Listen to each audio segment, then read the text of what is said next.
कि मरने के बाद कोई कायनात है और जो अरवाह उस कायनात में रहती हैं, अगर उन्हें कहीं से कोई अज्र मिलेगा तो वो भी इसी दुनिया से जाना है। मतलब जो वहाँ बैठा है उसने भी फ़ायदा लेना है तो वो इस दुनिया से फ़ायदा लेगा। अभी फरमाया दुनिया मज़रातुल आखिरह, कि दुनिया आखिरत की खेती है। वो जन्नत का कॉन्सेप्ट हो या जहन्नुम का तसव्वुर हो, जन्नत भी जन्म लेती है इसी दुनिया से और जहन्नुम भी बनती है तो इसी दुनिया से। मतलब अगर दुनिया ना हो तो कोई जन्नत नहीं, दुनिया ना हो तो कोई जहन्नुम नहीं। यहाँ पे हम अमल करते हैं जिसका नतीजा जन्नत है, यहाँ पे हम बुराइयाँ करते हैं जिसका नतीजा जहन्नुम है। एक मर्तबा अमीरुल मोमिनीन की अहादीस हैं मजम्मत दुनिया में, कि फरमाया अली के नज़दीक दुनिया किसी हैवान के नाक के पानी के बराबर भी अर्जिश नहीं रखती। या कभी ये कहें कि अली ने दुनिया को 3 मरतबा तलाक दी, या कभी ये कहें कि दुनिया की हुकूमतें अली के नज़दीक मच्छर के पर के बराबर भी नहीं है। जब ये हदीसें एक मोमिन, एक अहले बैत का चाहने वाला सुनता है तो उसके जहन में कॉन्सेप्ट क्रिएट होता है कि दुनिया अच्छी चीज़ नहीं है। तो हो सकता है वो तारिक दुनिया बन जाए, 24 घंटा मस्जिद में गुजारने लगे, दिन को रोज़ा रखे, रात को पूरी रात मुसल्ले पे बैठ जाए। लेकिन इसे कहते हैं रूहबानियत, जिसकी अहले बैत ने फिर से मजम्मत की। अब समझ नहीं आती कि मौला एक तरफ कहें कि दुनिया बद, दूसरी तरफ जो दुनिया को छोड़े उसकी भी मजम्मत की जा रही है। का यही तो कमाल दीन है। दीन का मतलब है दीन में न इफरात है न तफरीत है। का कुलू वशरबू वला तुसरिफू, खाओ पियो, हम तुझे खाने पीने से मना नहीं करते लेकिन इसराफ न करो। फिर कहा कभी ऐसे न बनो कि जिनके हाथ गोया गर्दन से बंधे हुए हैं और एक पाई भी लोगों को देने के लिए तैयार नहीं, जिनके हाथ मगलूल बंधे हुए हैं। फिर कहा उसकी तरह भी ना बनो मबसूत, इतने हाथों को खोल दो कि खुद ही फकीर बन जाओ। न अता में इफरात होना चाहिए, न बंदा कंजूस इतना हो कि अपने हाथों को खोले ही ना। मतलब न मुट्ठी बंद होनी चाहिए न हाथ खुला होना चाहिए, बीच के रास्ते में। फरमाया तरीकुल यमीन व शुमाल, सीधा रास्ता, उल्टा रास्ता, ये गुमराही का रास्ता। फरमाया व तरीकुल वुस्ता हिय जाद्दा, जो बीच का रास्ता है यही हिदायत का रास्ता है।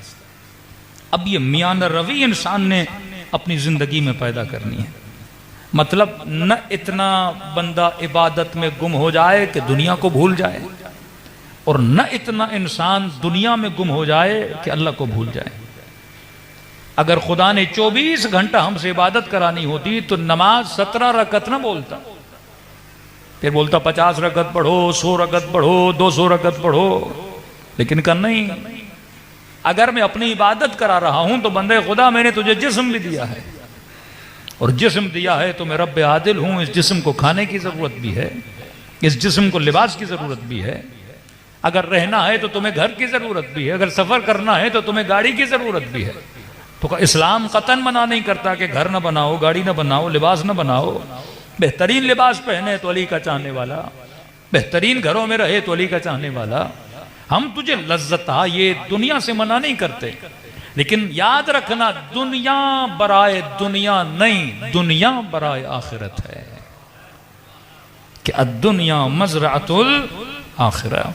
और ये हिकमत कुरान है कि 115 मरतबा कुरान में लफ्ज दुनिया आया और उतनी ही मरतबा लफ्ज आखिरत आया। और जब जब इंसान दुआ करता है तो पहले कहता है रब्बना आतिना फिद दुनिया हसना व फिल आखिरत हसना, ऐ खुदा दुनिया में भी हसनात को अता करना, आखिरत में भी हसनात को अता करना। और यही दुआ है जो इंसान अपनी नमाजों में मांगता है। तो जिस इंसान ने अपनी दुनिया और आखिरत में ताअद्दुल को पैदा कर दिया, उसकी जिंदगी हकीकी जिंदगी है। जिसने रूहबानियत को इख्तियार किया, दुनिया को छोड़ दिया और 24 घंटा मुसल्लों पे चला गया, इसकी भी मजम्मत की है कि रसूल के खुदा के पास है, या रसूल अल्लाह, एक जवान है जिसने बस मुसल्ला बिछा दिया है, 24 घंटा घरों से नहीं निकलता। कहते हैं शादी करो तो शादी करने के लिए तैयार नहीं है। कहते हैं कारोबार करो, अरे मैं कमा के क्या करूंगा, मैंने तो मर जाना है। कहते हैं जरा मेहनत करो, जहमत करो का सारी मेहनतें मैं मुसल्ले पे करूंगा। नबी ने फरमाया अगर कारोबार करना बुरा होता तो मैं रसूल कभी तिजारत न करता।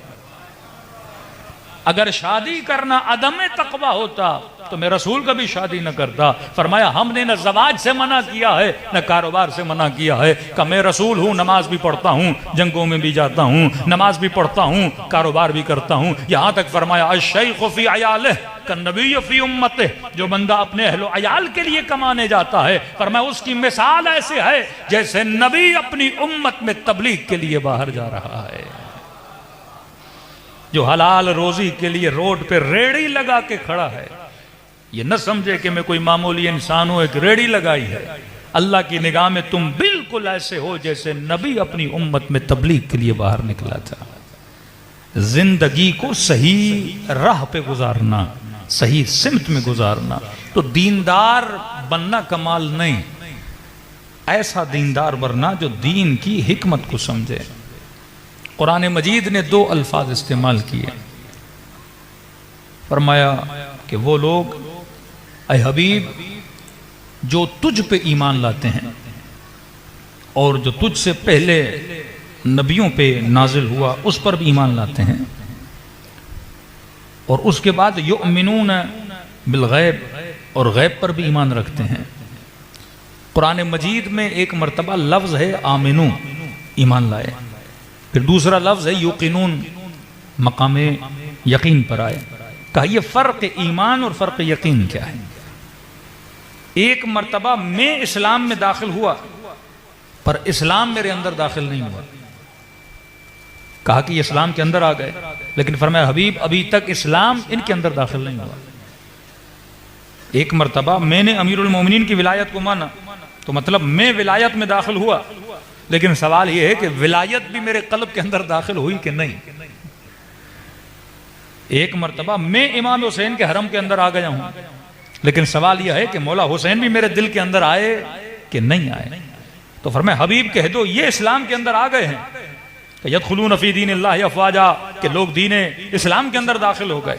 लेकिन हबीब कह दो कि अभी तक तुम इस्लाम लाए हो, ईमान नहीं लाए। ईमान का मतलब कि वो दीन जो मेरे कल्ब के अंदर दाखिल हो जाए। और ये कब होता है कि जब इंसान मकाम यकीन पे पहुंचता है। मौत इंसान को यकीन की मंजिल तक ले जाती है।